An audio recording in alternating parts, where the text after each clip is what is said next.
I won't let you turn me into the woman who says pick me, not her. We can spot the disposable black love interest character almost instantly. They're the fleeting guest star, presented as great in theory, yet we know the main character is not actually going to end up with them. The disposable black love interest functions as an obstacle along the way to the protagonist's real white love. You need to get that? I'll call her back later.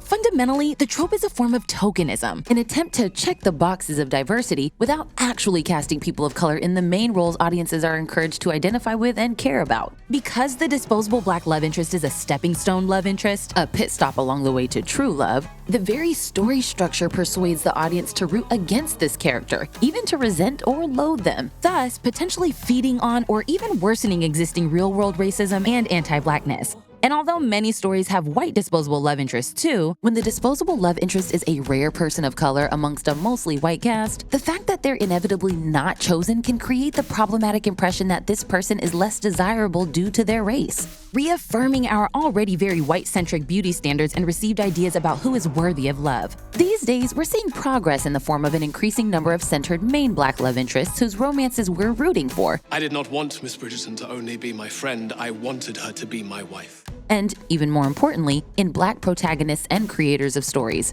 So, in spite of that, why does the disposable black love interest still keep showing up all over the place? Here's our take on the disposable black love interest, and why it's time to finally retire this lazy tokenistic cliché. I spent a lot of time with you thinking I was second best, but you know what? I am good.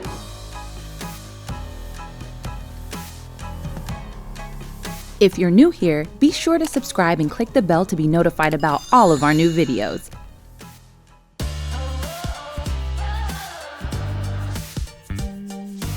In her essay, The Rise and Fall of the Disposable Black Girlfriend, Yomi Adegoke describes the disposable black love interest as a race-bent, gender-specific version of the disposable fiancé, or romantic false lead tropes. No, I used to like her, but... But you still do. And I don't want to be your backup plan. From as early as the 1960s up to the present day, the fleeting black love interest has been a conspicuously persistent on-screen motif. This sidelined character functions as a plot device in service of the central figure's story, whether by making them realize their deeper feelings for their white love interest, or by acting as their rebound hot fling, or even cultural experiment. I'd like to get me some of that. That wasn't black talk, that was sex talk. The disposable black love interest character is frequently set up as a foil or contrast to the white protagonist's main white love interest. So when I signed up for Dino Week, nobody said anything about it being monsoon season. Actually, the wet season is June to December. It's not the time, Charlie. In Friends, accomplished and beautiful paleontology professor Charlie Wheeler, their series' only recurring black character, played by Aisha Tyler, is there to start a love triangle by dating Joey and then Ross.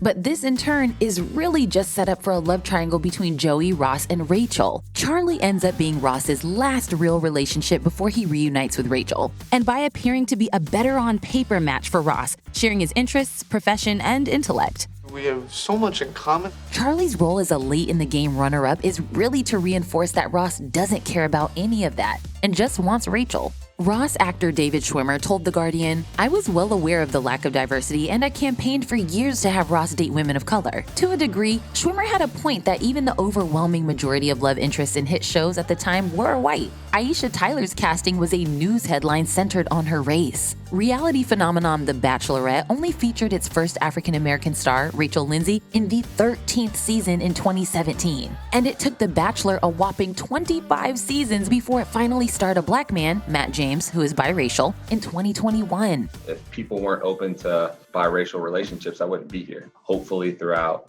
this experience for me, it becomes something that people are more open to. Even in 2019, the first season of Modern Love, based on the New York Times column, completely left out women of color as love interests, following a long history of New York singles-based shows that confusingly erase the city's actual diversity, like Sex and the City, Girls, and How I Met Your Mother. Still, even when a show like Friends did cast women of color as Ross's love interests, it was very much set up against them. The show's second season underlined that, in theory, Ross's Asian American love interest, Julie, was awesome. She is just the nicest person on the planet. And I think that the writers meant to have her that way so that the joke would play more that Rachel thinks she's a no matter what. But this only made fans, on behalf of Rachel, resent her more for stealing Ross and seeming like a lovely person. Julie's so smart. Julie's so special. The live audience booed the actress Lauren Tom during filming. I wasn't prepared for the amount of venom I was about to receive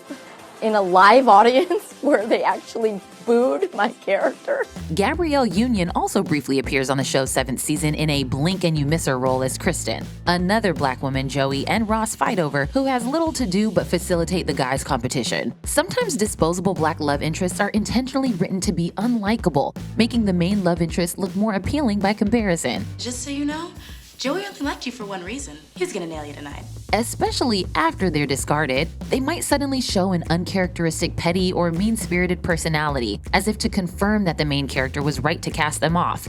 I hope you understand when you get my bill. Your bill? For services rendered.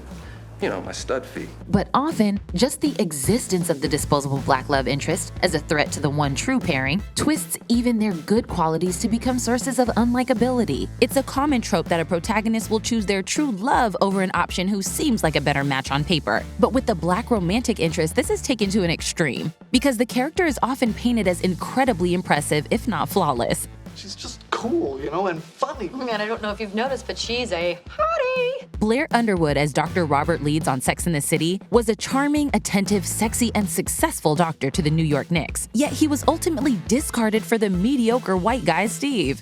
I don't get it. Miranda could have had Blair Underwood, but she settles for Steve. Oh, but you do get it, sir. And we're still seeing this pattern of the impressive disposable black love interest losing out to an objectively less impressive white person in a lot of contemporary examples. On You, wry, self-assured Karen Minty is objectively more together than Beck, and Joe even points out that she's good for him. But I'm in a new place, a better place. I'm with Karen Minty. I'm happy. She's happy. We're good for each other.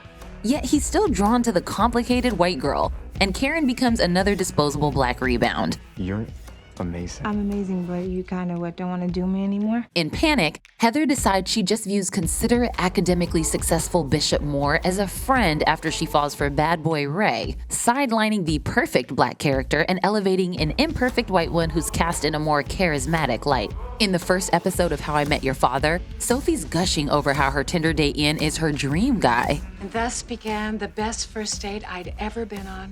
But he's quickly shipped off to Australia, while more down-to-earth white guy Jesse is implied to be Sophie's long-term love interest. These examples illustrate how tokenistic portrayals today focus on presenting black characters as near-perfect, as if good representation means giving us black characters essentially without flaws. I am no good for you. But Karen Minty is. But this doesn't actually serve those characters, because flaws make characters relatable, three-dimensional, and interesting. And when the disposable black love interest is shown to be amazing in every way, yet still discarded for the far more average white person, this sends a disconcerting message that, as Olivia Pope's father puts it in Scandal, You have to be twice as good as them to get half of what they have. sometimes the disposable black love interest, if they're not rejected, is even killed off to get them out of the way. Take Toby's fiancée Yvonne in Pretty Little Liars. While she's beautiful, successful, smart, and kind, You're an impressive woman yourself. Top of your class, double major at Smith. Wow. Toby keeps putting her second to main character Spencer, played by Troyan Bellisario, who has mixed race ancestry, but the character is coded as white. It's a favor for a friend. Would her name be Spencer? And as soon as he seemingly does choose Yvonne at last, she dies after a quick, tragic bedside wedding at the hospital, leaving Toby free to fall back into Spencer's comforting arms. Here at The Take, we want to use our limited time to make you more videos. That's why I use Stamps.com. It saves me endless amounts of time and stress. Stamps.com allows me to access all the post office and UPS shipping services I need from the comfort of my home. Now, when I need to mail a letter or package, I don't even have to think about what time the post office closes, make the trek there, and then wait my turn to pay for postage. I can do anything I need to do from my laptop instead. And as long as you have a computer and standard printer, you can do the same and print official postage for any letter, any package anywhere you want to send. On top of how easy Stamps.com is to use, it also offers incredible discounts, like up to 40% off USPS rates and 76% off UPS. Stop overpaying for shipping with Stamps.com today. You can sign up with promo code THETAKE for a special offer that includes a 4-week trial, free postage, and a digital scale. No long-term commitments or contracts. Just go to Stamps.com, click the microphone at the top of the page, and enter code THETAKE.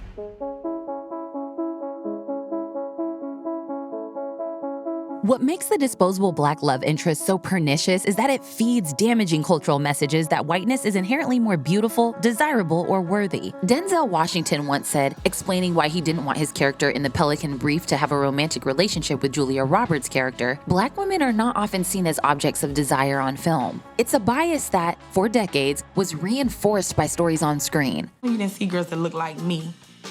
The heavy side and a dark-skinned woman. If you did see them, they wasn't the lead role, they wasn't the love interest. In the 90s, Saved by the Bell's Lisa Turtle was a groundbreaking character for being part of the main cast. Still, the other two women in the central group got to be in featured relationships, while Lisa had only fleeting romantic plots and was mainly paired up with the unwanted attentions of cartoonish nerd Screech.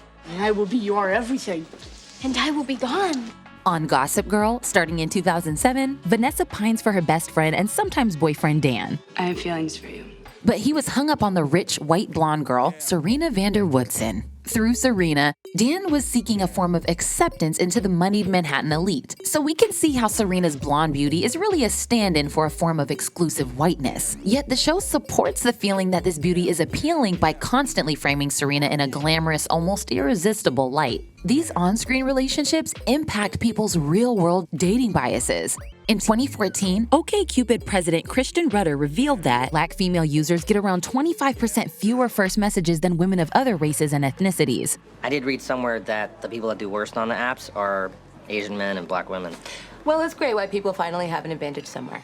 Colorism in film and TV compounds this problem even further. To this day, the vast majority of Black women we see on screen are played by lighter-skinned, often biracial women of color. And that's especially true of roles cast in a romantic or desirable light. Limited representation like the disposable Black love interest can easily lead viewers to feel that beauty and worth are measured by one's proximity to whiteness and validated by the admiration of a white love interest. Even when the main character of a story is a person of color, often they will pine after an idealized white partner or have disposable love interests of their own played by actors of color. Edison asked me to marry him.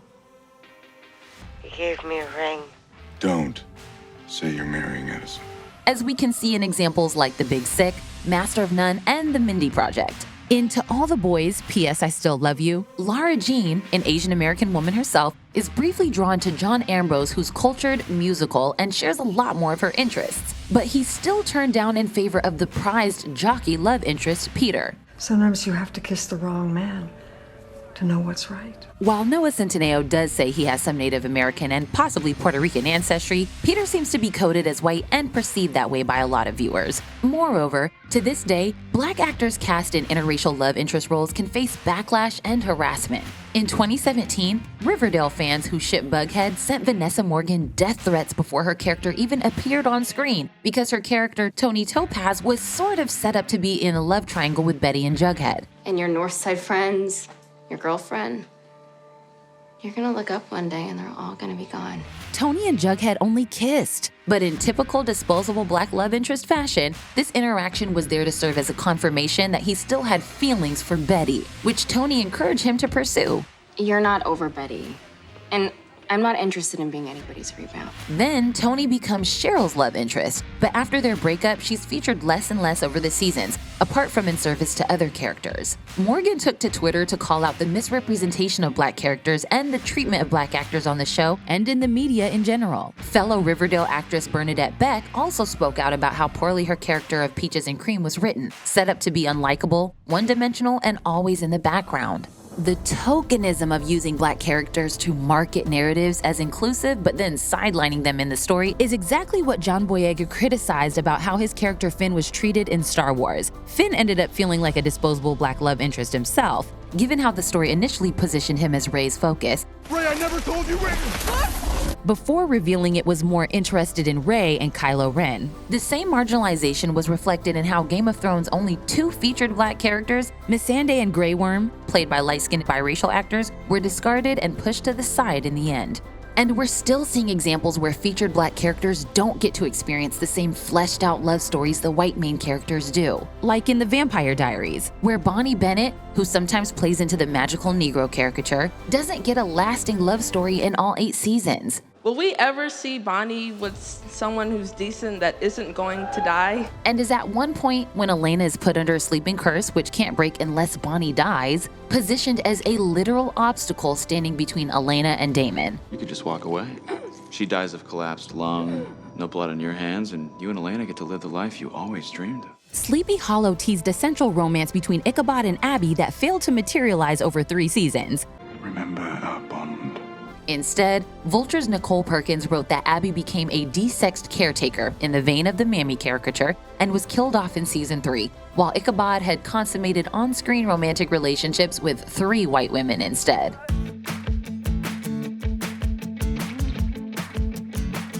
One key sign of progress on screen today is that, in some notable examples, the disposable black love interest is giving way to the central or endgame black love interest. Crucially, stories with the centered black love interest counter the long-standing cultural message that only the white character is the desirable prize. I burn for you. They're part of a broader shift to reevaluate the racial bias in so many of our received beauty standards. Just as importantly, the primary black love interest invests the audience in caring about, admiring, and wanting the happiness of the character, as we can see in examples like MJ in Spider-Man Homecoming, Evie in Lovesick, Simon on Bridgerton, and Chidi on The Good Place. Often, this character isn't simply a love interest either, because even if we enter the story more through a white character, they become a central character whose interior life, feelings, and motivations are explored in significant screen time. On Bridgerton, the Duke of Hastings, Simon, is presented as both the most ideal standard of masculine beauty on the show and a subject of in-depth emotional exploration. Just because something is not perfect does not make it any less worthy of love. Your father made you believe otherwise. Bridgerton also makes the clear choice to center a black love interest, consciously breaking with the once reigning justification that period pieces had to cast white leads for accuracy. And the character who probably would have been the focus once, Prince Friedrich, becomes the disposable one, presented as pretty much perfect, but not the one Daphne wants. Prince Friedrich is kind and adoring, and he knows what he wants. And so you truly believe him the best man for you? In today's biggest blockbusters, we're seeing examples like both Zendaya and Laura Harrier being cast as love interests for Peter Parker in Spider-Man Homecoming, Zoe Saldana as the romantic lead in Guardians of the Galaxy, and Lupita Nyong'o as the love interest for the black hero of Black Panther. If you are not so stubborn, you would make a great queen.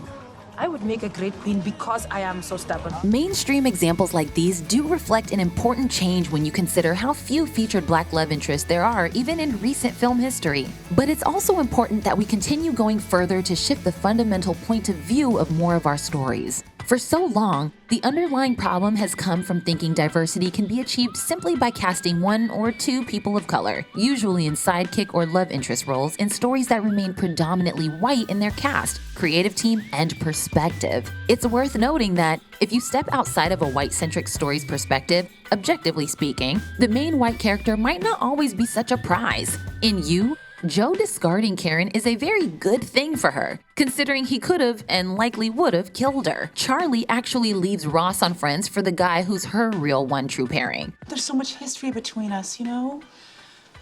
I'm sorry too. Today, we're at last seeing more and more stories centered on multiple black or POC love interests, black couples, or couples that don't include a white person. It's important that many of these stories are coming from black creators, like Issa Rae, whose show Insecure follows a black woman dating and being loved. You make me happy. Yeah, me too. Surrounded by multiple black women and men of all shades going through the modern messiness of dating. Michaela Cole made Chewing Gum in part because, as she told Rolling Stone, in terms of women of color, especially in British TV, there's not often a dark-skinned character who is vulnerable, who has a naivete about her, who is lovable, and is not just a sexual vixen, a crackhead, or a criminal. Misha Green's Lovecraft Country features 3 black women who are main love interests. And it wasn't until a black showrunner joined The Flash that Iris's blackness was finally explored. It took me into my adulthood to start wearing braids or wearing my hair naturally curly more often and fighting for that on my show, saying, I want to see Iris with her naturally curly hair. Some recent stories with a centered Black love interest also do a better job of investigating the nuanced, sometimes contentious interracial dynamics at play. In Little Fires Everywhere, Lexi is head over heels for Brian, but their relationship unravels in part due to Brian getting upset after Lexi engages in exploitative behavior and a racist attitude toward a Black girl in their school, Pearl. When you get into Yale, they don't think it's because you stole a Black girl's story. In Jordan Peele's Get Out, a white woman treating her Black love interest as disposable is taken to a horrific extreme when it turns out her family is literally stealing Black bodies for white hosts.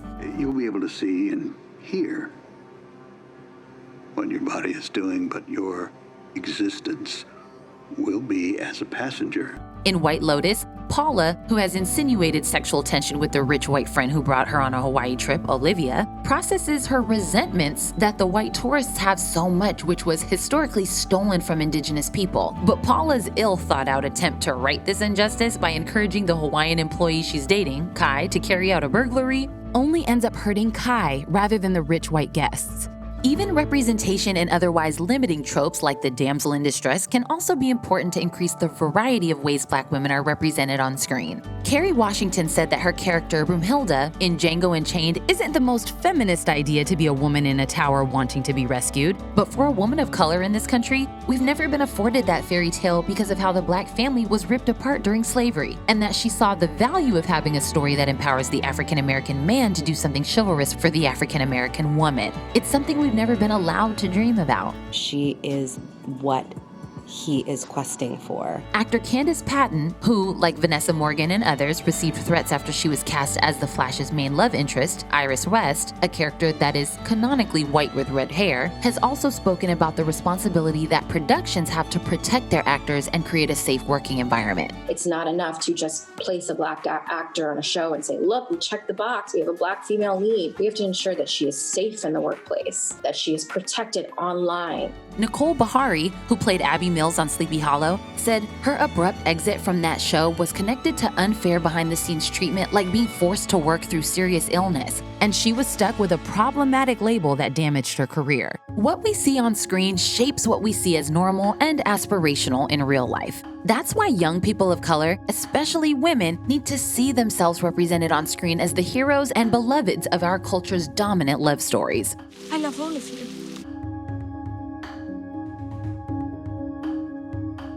This is The Take on your favorite movie, shows, and culture. Subscribe so you can watch all of our videos.